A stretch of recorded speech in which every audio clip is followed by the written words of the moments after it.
7 years ago, my family had bought some winter homes in Winter Haven, Florida. My grandfather, all from Appalachia, the Appalachian Mountains.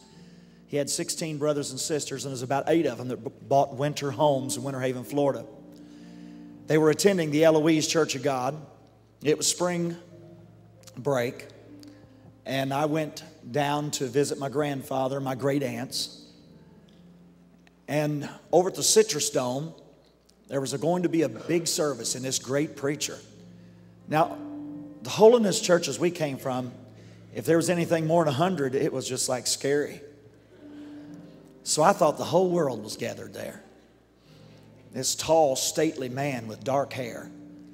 Because I was a young preacher, they said we're going to need all the help we can get. We've only got about 50 young preachers to help in the altar service. I thought, my goodness, what's going to happen here? What are we supposed to do? Pick them up, move them over. I wasn't sure what all was going to happen.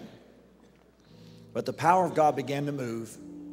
I watched him pray for about, I don't know how many different pastors.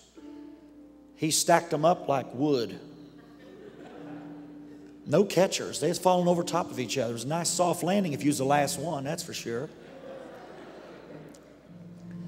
And in the middle of his preaching, he stopped, and my great aunt, my uncle, went from the mountains to Chicago for work, because a lot of the Appalachian people, you know, when they had to leave the mountains, they went to different places. He retired from Chicago, met a woman up there.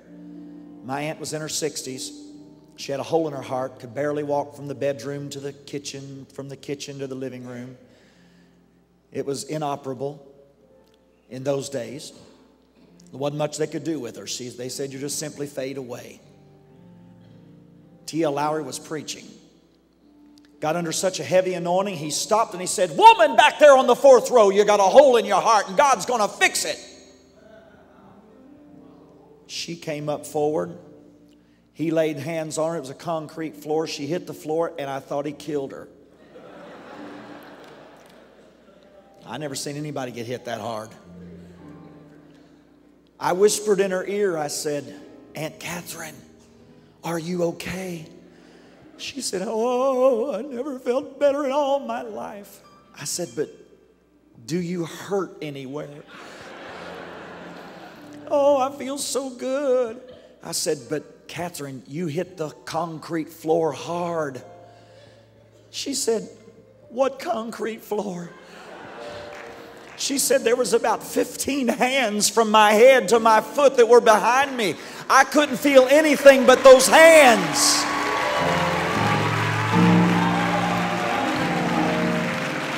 God patched up the hole in her heart. After her husband went on to be with Jesus, she lived a long time as an elderly widow. She taught Sunday school at the First Baptist Church in Winter Haven, Florida. Told everybody about the great miracle. I knew him, but he didn't know me. And then when revival broke loose at World Harvest, and I didn't think I would ever see him. And he came to a Perry Stone meeting, and I got so nervous, I got so shocked. But it's just good to be here tonight. And I encourage all of you to come back.